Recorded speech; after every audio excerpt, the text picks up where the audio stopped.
welcome back to The Breakdown. I'm Alan, and this is where I sit down with people from our scene and let them tell their stories, because the backstory is usually heavier than the breakdown. Today I've got Following Seas in the room. I'm sitting with Vinny and Nick. Both of these dudes have history in the scene, and now they're getting ready to drop the debut EP from Following Seas. And look, this is not one of those interviews where we pretend music happens by accident. We're going to talk about how this started, what it took to get it moving, and what the EP is all about, without anybody giving me it's the just vibes answer. All right, let's get into it. First off, I appreciate y'all being here. I know everybody's busy between real jobs, practice, and everything else you got going on. But before we dive real deep, I want the clean intro for people who might be new. Vinny, who are you and what do you do in Following Seas? I'm Vince. I'm the vocalist for Following Seas. I also live in Houston, Texas, so I'm the guy who's out of state, the only guy out of state. But that is me. And Nick, same question. Yeah, I'm Nick, and I play guitar in Following Seas. And I live in Birmingham, so I'm not part of the problem of why we never play. All right, simple. Now, let's get deeper into it. So let's start at the beginning. How did Following Seas actually happen? Like, who texted who first? Who caused this problem? I think, well, I should probably let Vinny, because it was Vinny and Keith, I think, started it originally. Yeah, so Keith and I reconnected actually a couple of years ago. We were at Furnace Fest, and we were looking at some of the old music and listening to some of it. And originally, we were talking about just messing around with some stuff we had already recorded and maybe doing some different vocal tracks. And as we got a little bit deeper into it, he's like, why don't we just try to do a song and see what goes from there? So that's kind of how it got started, with the idea that we wanted to continue to do hardcore music. So I had a friend who lived next door to me named Chris Nelson, and we built a vocal booth. And we hopped in and got equipment. We started recording and started trading songs back and forth with these guys. And then eventually I'll let Nick pick up when he comes into it. So yeah, because we've also known each other since we were teenagers. Yeah. We're all in our 50s or close to it. We've known each other since, for 30 years almost. Yeah. And we've all came up playing music together. But for somehow, like, I've never played in a band with Keith or Vinny. I know. Even though we were around. And anyway, so they were doing stuff, and I was in between bands. I saw Keith at, I think it was Soylent Green, when they played at Firehouse. Okay. And, Goat Whore, I'm sorry. When they played at Firehouse, I saw Keith, and we were just talking about how, I was like, man, I've learned how to use GarageBand a little bit, and like, I'm just playing, writing songs or whatever with that. And he's like, well, man, I've been doing the same. He's like, we should, send some stuff back and forth with each other. I was like, yeah, that'd be awesome, dude. And so he sent me some songs. He's like, yeah. He's like, oh, yeah, and Vinny's putting vocals on it. Like, I'm in. Yes. I was like, if Vinny's in, I am in. I love that. And so yeah, he started sending me songs, and we just started sending each other songs that we had written back and forth. Yeah. And I started learning his songs, and he kind of started learning some of our songs, and that's where it started. And then we got Tommy. Yeah, got Tommy next. Tommy's another one. Amazing. We've known since we were teenagers, Yeah. and Long Day Coming, shout out. yeah, Yes. yeah. Me and Tommy played together 25 years ago in a band called Long Day Coming, and anyway, it just worked out. Tommy wasn't doing anything either, and so we're like, hey, why don't you join our old man band? Yes. And, then eventually, kind of as if Carter came in, I think last, and he was doing it just as a favor, because at first we were just using program drums, Right. and but Keith was like, you know what? It's like, let me ask Carter if he'd be interested in just recording with us. That was just so we'd have a live drummer or whatever. Yeah. And somehow it came around we tricked him into actually hanging around with us and like doing it with us for real. We keep on trying to tell quality jokes to keep him around. Yeah. I think that's what's going to do it. I think it is. It's all right. Yeah. It's our humor.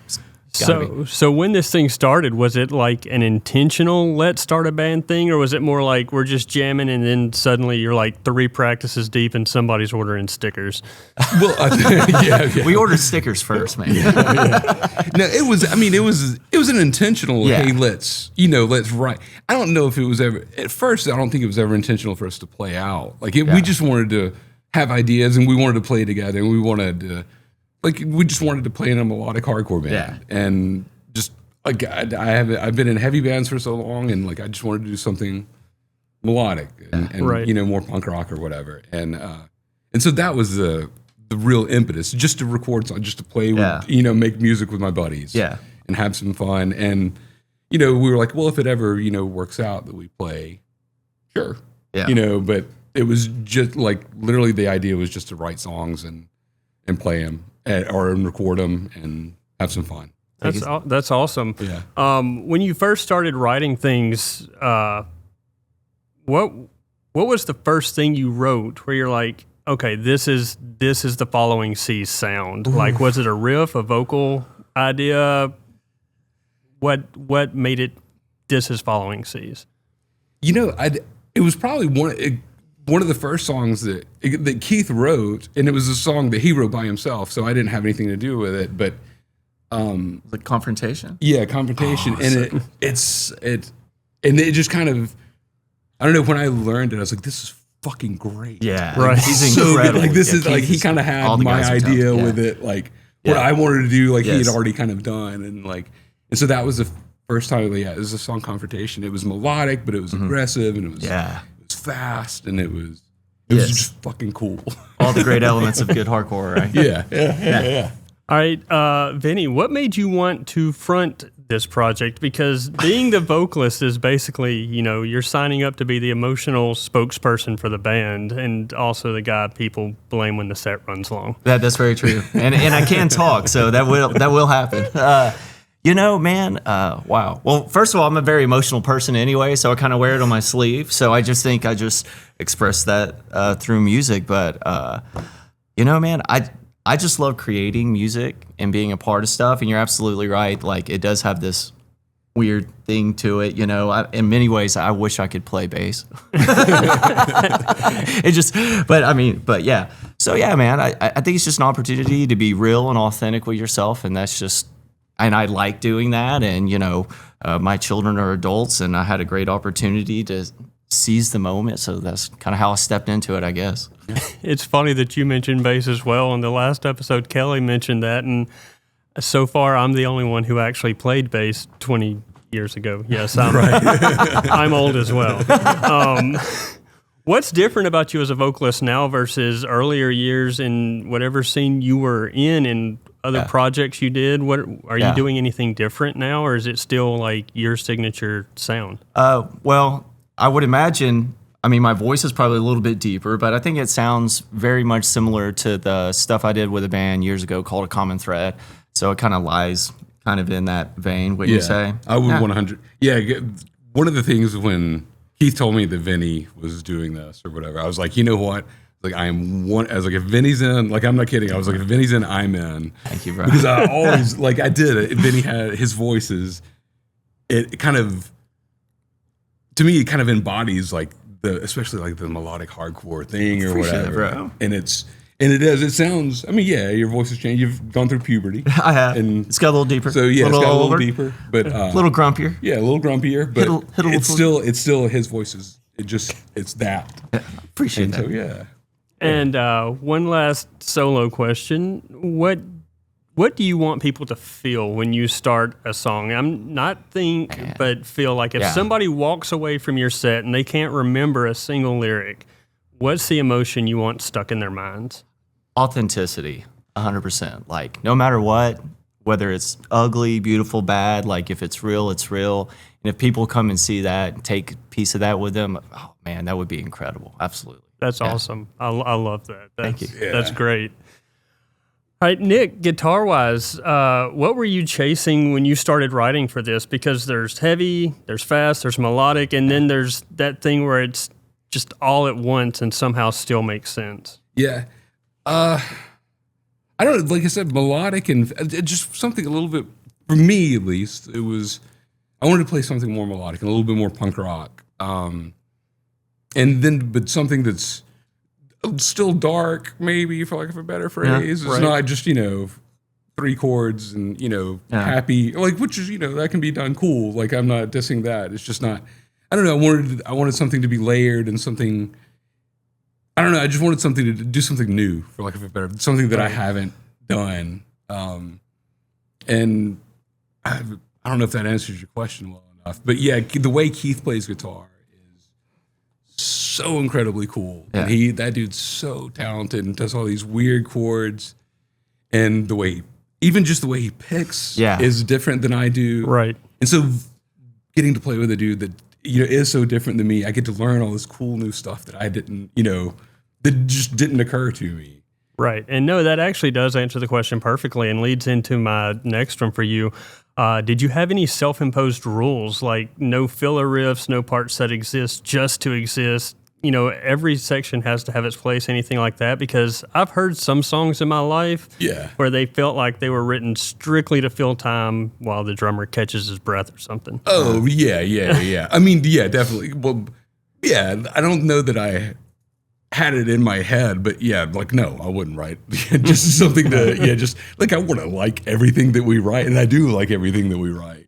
Dude, it is great. Yeah, like I would never, All right. Just, I think age gives us the ability to be able to be picky and choosy in Exactly. regards to stuff like right. that, so we don't feel like we have to. Because I mean, we've taken our time on the EP and tried to be able to be purposeful in everything that we do. But, but it's a great conglomeration, like you said, of all the guitar players with Tommy and Keith and Nick. It's amazing. I love doing it. This is so much fun. This is like a dream come true to be able to play with these guys again. So All right. I want a clean one for all the people out there. Each of you finish this sentence. Following Seas exists because this is what we do.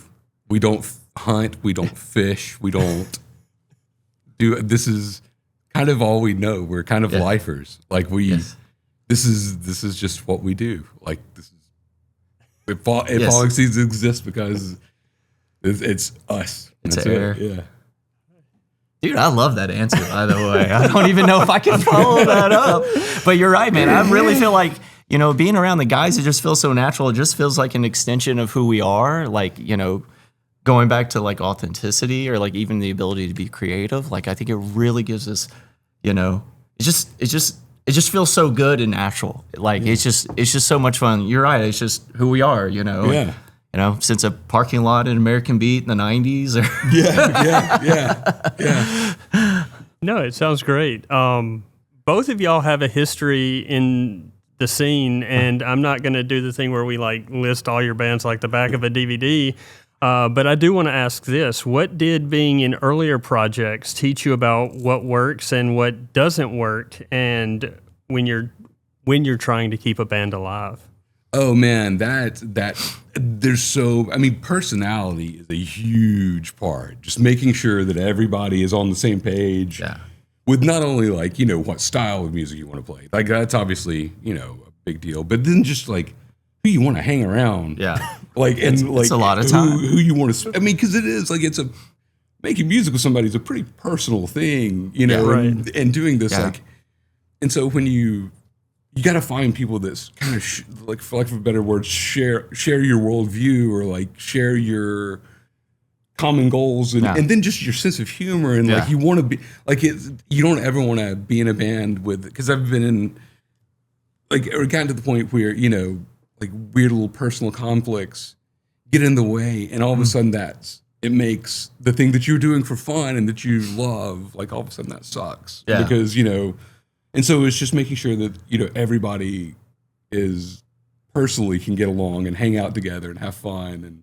you want to go and like, this is, like I said, once again, I don't, have another, this is my hobby. Like this is, right. And it's kind of all I know how to do. Like other than, this is our sweet spot, right? Yeah. This is what I want to do. Yeah. And, I don't want to, if this ever sucks to do it, if I dread going to do it, then man, what the fuck? Like, what am I doing? Like, why would you go do something that sucks? And I get you. That's what my photography has turned into for me. It's my happy spot. Like I'm by myself. I have my earplugs in, and I'm focused on capturing these moments. Yeah. And by the way, dude. Yeah, I was about to say, dude, the pictures he took at Firehouse, like sick. Yes, they were incredible. So man. cool. You were very talented, dude. Thank you. Thank you. You can make these mugs look cool. You can make this you are look cool. talented.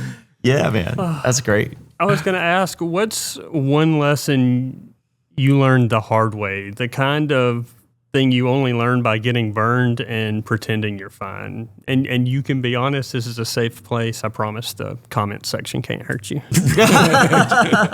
I don't know. Well, Wow. You say that. Yeah, ask that one more time. Yeah. Let me think about that. Something that we. What's one lesson you learned the hard way, the kind you only learn by getting burned and pretending you're fine? Huh. Oh man. Do you want to go on this one? Trying to think. I mean, good Lord, man. There's so much of that. I just through my life personally, and Yeah. I mean, yeah. Well, once again, I guess it comes down to authenticity. Like you've. I guess the older and that we get, or that I've gotten, it's you learn to be who you are and to not care what other people think. And I think, and not measure yourself by other people, or not measure yourself, by somebody else's metric or somebody else's, what they think you should be doing, or what, Yeah. It's and trying to keep up with somebody else's view of what you think they think you should be. That's a huge issue. And like, just be yourself and be who you are. And man, fly your flag, and friends will find you. Yeah.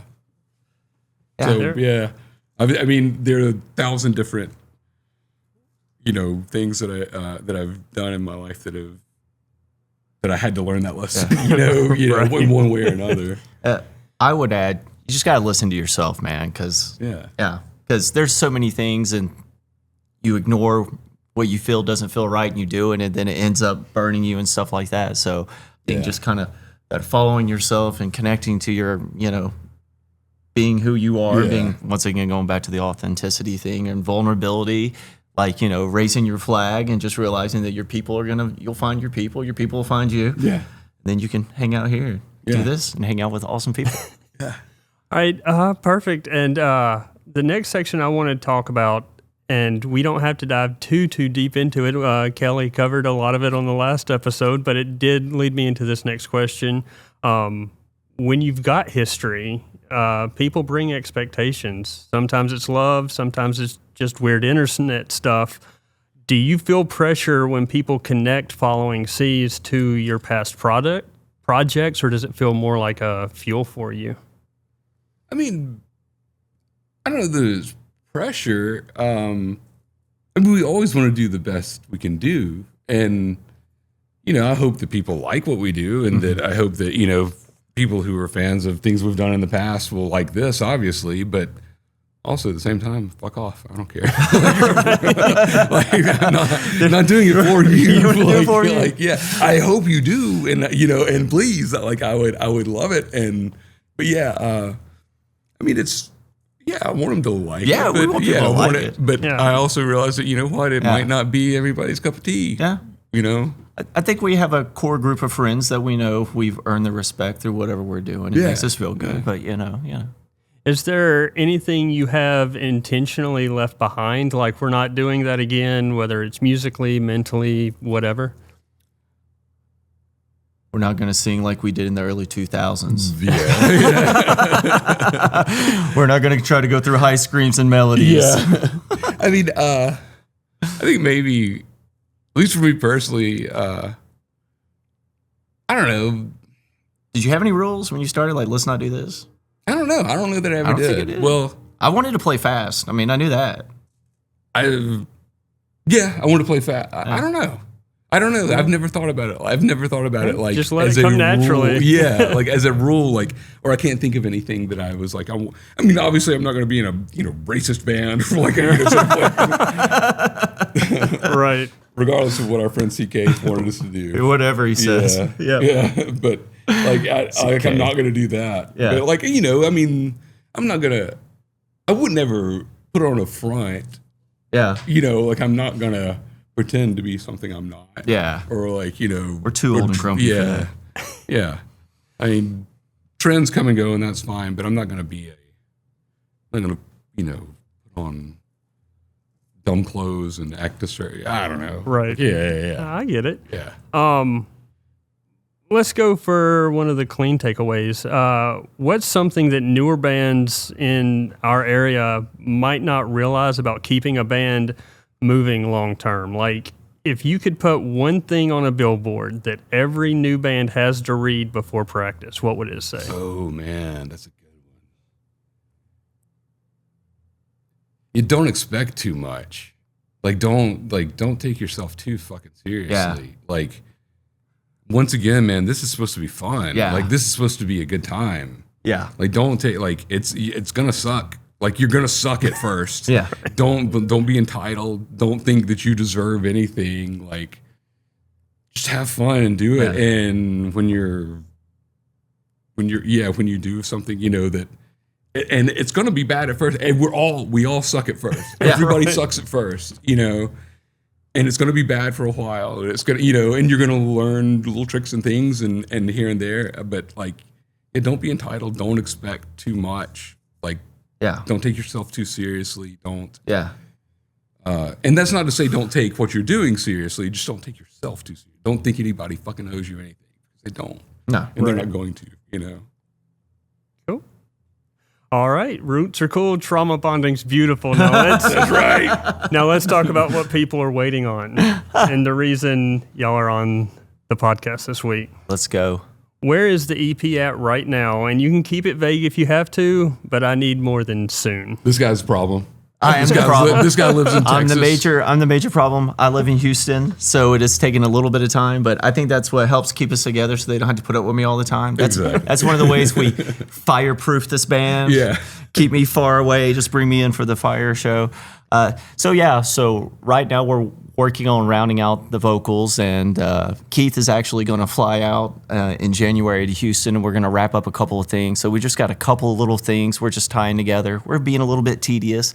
Obviously, since we're older, we're taking our time. Yeah. I think I told someone earlier, like, if this had been a band in the late 90s, it would have been already released 5 or 6 months ago. Just because of me, I wouldn't have cared. I would have just like burned through it and been like, oh, it's fine. My voice is who cares? Yeah. So we're hoping February, March. Yeah. So EP, how many songs is it? It's 6 or 7 songs, and then we did a Sam I Am cover. Speed. Yeah. Nice. Yeah. And I was going to, that leads me right into the next one. So we know how many made the cut. How many songs did you write? And was there any plan, like, we want this many songs, or that's just what felt right and some didn't make the cut, or? This was just because we knew we wanted it just to be an EP or whatever. And so these were the first songs that felt the most complete, I guess. Yeah. Like these were the ones that felt like because me and Keith both have, we just constantly write. I mean, I probably have 60, like no shit, like 60 songs of. He sends those to me. 3 or 4 minutes of, riffs strung together. But these were the songs that we just kind of pared down. Yeah. Like I said, a bunch of them Keith had written completely before I was, playing guitar with him. And then I had a couple that were completely written before, I started playing with these guys. And then we kind of just meshed everything together. But these just felt like the most coherent, for lack of a better phrase, and most complete. Okay. Vinny, lyrically, what lane are you in on this EP? Is it personal, observational, processing life? Are you like arguing with the ocean or something? Or? I'm always arguing with the ocean. That is one of my fine things to do. All right, and the narwhals. Yeah. So I think one of the things, like, growing older, I think you'll write more stuff that's a little bit more personal than I did like in the 90s. So, at some point, like when we started this, like, do I still have something to say? But I think I have more to say. So a lot of it is just reflected back about like the things, adversity, overcoming things like that, personal things that happened, with friendships and relationships, about people sticking around in your life and being there. And, so there's a little bit of everything in that. But, it's like everything else, like I said earlier, it's just when I hear something that Nick or Keith or Tommy or Carter write, I just kind of tap into it and we'll come up with an idea. And sometimes some of the lyrical ideas have come from just the title of a song that Nick sent over, and we just kind of played off of that together too. So one of the fun things about this is that we've been able to work together lyrically and arrange things. So, everybody can have a voice in it. So that's been fun. Is there any line on the EP that you're most proud of? Oh, wow. Count me down, but you can't count me out. Yes. Man, I love that. Yeah. So there's a song called By the Numbers, and one of the lyrics is, you can count me down, but don't you count me out. And yeah, man. Right. You know, it's one of those things we were talking about earlier about when people leave. I want people to feel that when they leave, right? Yeah, I want people to feel that in themselves when they hear something like that. So if they're having a bad day or something like that, maybe you can sprinkle some sunshine on it. That's right. That's right. They'll throw an extra elbow. I don't know. Nick, guitar-wise, what's the signature of Following Seas? What's the thing people are going to recognize even if they don't know it's you yet? Honestly, I think that has more to do with Keith than me. Keith, the way that Keith writes is so original and cool. I don't know how to describe it. It's more angular than I've ever written, for lack of a better phrase, but it's real melodic and it's dissonant at the same time, almost DC-ish sounding, for lack of that's a terrible descriptor, but the closest that I know how to describe it. And then we do tend to have like kind of combine a lot of things without sounding and usually I know that's such a cop-out. Like, but it does. Like it kind of does. Okay. And like well, and I think some of the parts like the guys are writing together, like there's some really just incredible like groovy parts that are just kind of like really like thick and put together that just like kind of just hit you really, really hard. Yeah. But like Nick, I love this song that A Quick Reminder that he does. Like I love this incredible intro. So he's an incredible guitarist. I love being around these guys and everything they do. But yeah, seeing how they like blended everything together has been really cool too. Because Nick will have a song and it has a certain way to it, and Keith has a song. And like the way these guys combine and work things together, and Tommy works it together, it's just it's just fun and bringing it's incredible. Tommy's incredible bass player. Was a huge step up for us too, and not just the way that Tommy's always been one of my favorite. We played together in a band years ago, and he was. I mean, I was like 18 or 19. Tommy's a few years older, and the way that Tommy played bass and the way that he structured music was, I've always been in awe of. And then bringing him into this, when we're older and more mature, but then getting his input on top of it, dude, it was a next level kind of thing. Tommy and Nick both actually, and I don't know if they remember this, they actually gave me bass lessons every once in a while. And so one of the bass lines. That's right. One of the bass lines and a common thread is influenced by Tommy and Nick's style. Nice. So yeah, I mean, like those guys, and yeah, he's so incredibly talented. They're all incredibly talented. But yeah, the way he just finds notes and that's awesome. And one thing that I hate when most interviewers do, or when you're talking to a band and they say, "What do you sound like?"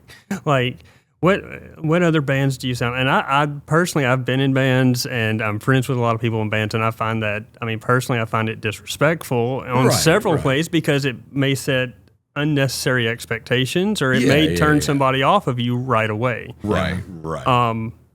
But we do have to admit that everybody is influenced by something. 100%. What influences shaped this EP, and how did you twist that into your own lane?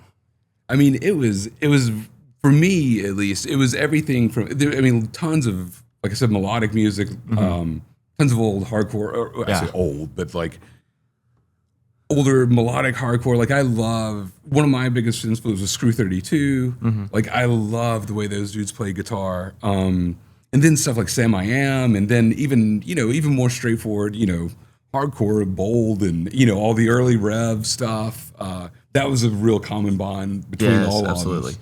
Is like all the old, that era, maybe mid 90s or whatever, punk and hardcore, real melodic hardcore. It's aggressive and fast, but still 7 seconds. Yeah, 7 seconds. Gorilla Biscuits. He loves Gorilla Biscuits. Yeah, like Turning Point. Yeah, and that's, I don't think our band sounds anything like any of No, our bands. But exactly. It definitely was. Those kind of bands and that ilk were definitely a lot of what, made us want to start the band and wanted to play like. I just want to play high energy, fast. Yeah, exactly. High energy. Like hardcore, just go, have some fun, blow off some steam. Absolutely. Yeah. All right. And before we start wrapping this up, and this is the part that you're going to put this in everybody's head. This is what they're going to remember when they're waiting on that EP. Yeah. Uh-oh. You ready? Yeah, I'm ready. Okay. What's the one song on the EP that's going to make people go, oh, okay, this band is serious. I love this. Confrontation. Confrontation. Confrontation. Well, I do. That's love my Confrontation. favorite. Yeah. I think that's our strongest song. Yeah. By the numbers is great. Like they're like not a tutor on horn, but maybe I'll put goal. But yeah, Confrontation. I think maybe. I love Confrontation. And Yeah. that was one of the earlier songs we kind of. Yeah. That we was were talking about that was a earlier. Keith song. Yeah. I just put little things in here and there, but it's a fucking great song. Yep. By the Numbers, I think is great. By the Numbers is great. A quick reminder. A quick reminder is great. You say it's over. Yeah. Yeah. Like Or you they're keep all saying it. they're bits and pieces in every song. Yeah. But So yeah, the I get whole it. album is Yeah. the I best mean, song. The best. Yeah. The whole album is the best. Listen to every one of them. Yeah. Like I'm not, but Confrontation. but yeah, I'm Yeah. gonna say Confrontation. Okay. Oh yeah. I like Redemption a lot too, just because it's just fast. Oh, okay, I'm done. I can't I'm disagree. done. I'm yeah, done. I can't disagree. All right, wrapping it up. I've got this section I call rapid fire. Don't overthink it. First thing that pops into your head is the truth, and if it's not, it's still entertaining. Okay. First band you ever saw live that changed you? Metallica. I'm not supposed to overthink it, am I? No. Crap. Okay, I'll say Vomit Spots. Oh, good one. Changed Good me. one. Good one. Yeah. Changed me. Okay. Dead End Club. Since we've got two of you this week, we're going to do it this way. This one's for Nick. Okay. What's the most underrated thing the vocalist does? Underrated thing that the vocalist Underrated. does? I think honestly, it's almost percussive. At least for me, I never realized how much like it changes the feel of a song just a cadence wise. Like I think that's one of the more underrated things that a vocalist does. And Vinny, Yes. same thing. What's the most underrated thing the guitarists do? Oh my God, everything. Because the most underrated thing, I think they kind of keep pace in the band. I think they kind of like keep the energy in the band flowing. I don't know. I mean, it's hard. I look over there, it looks like he's solving a math problem, and he's smiling while he's doing it. What is a Birmingham venue memory that you'll never forget? Oh, dude. Oh Jesus, man, there are a million. I guess just anything at Tuxedo Junction. Tuxedo Junction was because it was in Inslee. Like it Yeah. was dangerous to go there. Like like it really was. And then it was Fugazi. It was Tuxedo black. Junction. Yeah, the Yeah. whole place was black. It was Yeah. upset. And then the whole not kidding. The entire Yeah. floor. Like if enough people were there, you could feel the whole floor. Yeah. Like when Propaganda played there both times, Yeah. and then like there were fights and like Oh gosh. and there were like it was just everything there. Yeah. That place was. It was weird and magical and Yeah. scary and Oh yeah, and it was all those things. all of it. Yeah, that were. I mean, but like, I think there's a story or a memory with everywhere you're here. Yeah. Like there always was. Yeah. Yeah, you definitely knew you were into punk rock music if you were at Tuxedo Junction. Yeah, dude. yeah. That cut the line right there. Yeah, You had no- crossed over Hoover and you had gone somewhere else. No Pink Floyd cover. No, like there was not. play. There was not going to be that at all. Yeah. I think for me, like the first place I started going to shows a lot in the late '80s was the Dead End Club that was on top of the hill in Hoover, Yeah. and that's where I saw Vomit Spots was like one of the first show. I think they were with Alien: The Land of Our Birth. But my favorite show at that place that really was incredible is I got to see. Oh, I've got it on the shirt. DRI and Sick of It All and Nasty Savages, and that Like, was what was that was '89. yeah, I think that was like '89. Yeah, that was. Yeah, what? Were you there? I know. Yeah, but there was a lot Yeah. of guys that are here tonight that were at that show. So I mean, that's like part of the fun of doing That's this tonight awesome. too. Yeah. All right, last one, and we're going to end it. One word to describe the E EP. Energy. I'd say energy. Yeah, I'm down with that. Sounds good. All right, before we wrap up, where do people follow Following C's and keep up with the EP news so they know when it drops? So it's following C's _HC Yeah. on Instagram. So we are there, and we haven't decided exactly what format we're going to use to release the EP, but More than likely Bandcamp, It'll be but Bandcamp. yeah, we haven't. But so for we right sign the now, deal. just Instagram. For right now, just Instagram, and then Okay. Yeah, I mean, we all. I know I should do a Facebook page, but it's so boring and it's so dumb. And I hate it. And, I know I'm sure there's some other like social media format. But yeah, for right now, it's just Instagram. Yeah, We got to get Follow- our TikTok going. Exactly. Yeah. I don't Hey, you'd be surprised. I'm man. ready. I know. We I might need your to help do to it. do that. Can we use your help for that? To develop our Yeah. TikTok? I'm about to start putting more content out on there as well. Sweet. I'm that old man. Well, Get off my lawn. Before I'm we not getting go, that by one. the way, this is awesome. You let us do this. So thank Yeah, you so man. much for letting local bands that are starting out to be able to have a little bit of a voice. So thank you so much for I taking the time. appreciate it. That's the whole Yeah. deal with this. Yeah. I've told I don't think I've said it publicly. I've told like one or two other people. My goal with this podcast is to give a voice to the bands and eventually get bands that are really good that just don't have the pulling power yet. Like Yeah. I want to see shows like tonight where it's an all local show. I want to see that room packed. I Yeah. want to, even Yeah. if it's man- four bands of teenagers who are still playing in their Yes. parents' garage. Yes. I want there to be a full room Yeah, when they yeah. play and they get that feeling of what it was like to play There. full rooms. Man, Yes. Birmingham has so many bands now, and like, Yeah, so dude, there's good. so good. They're Dude. good. Like Yeah. Crush the so Suburbs, the good. Suburbs, their first show, they completely Yeah, owned just it. like- Yeah. Crushed it, dude. Yeah. They were amazing. I love that There's band. so many bands. I actually that go don't- back with their drummer. Like we went to high school. Oh, did y'all really? nice. Dude, they killed it. His dad was my little league coach. Was he really? Nice. All right. That is well, incredible, man. I do appreciate y'all being here. It's great, and like I said, I want this to blow up. If nothing, Yeah. not Yeah, not absolutely, just for man. me and the Bamacore brand. I want it to bring light to the Birmingham scene and all the Absolutely. great bands we've got in the scene right Well, now. man, thanks for doing it. Yeah, Like, it's really that's cool. incredible. Very, very cool. That's what I love about this city. I Exactly. love this community, man. It's like Yeah. everybody's just finding a way to give and help everybody else out. I agree. It's been great. All right, everybody. This has been episode 2 of The Breakdown with Vinny and Nick of Following Seas. I'm Alan, and remember, if you're in a local or regional band and you want to come on the podcast, hit me up. We'll get you on an upcoming episode. Stay loud, stay local, stay loyal. Woo! I love it.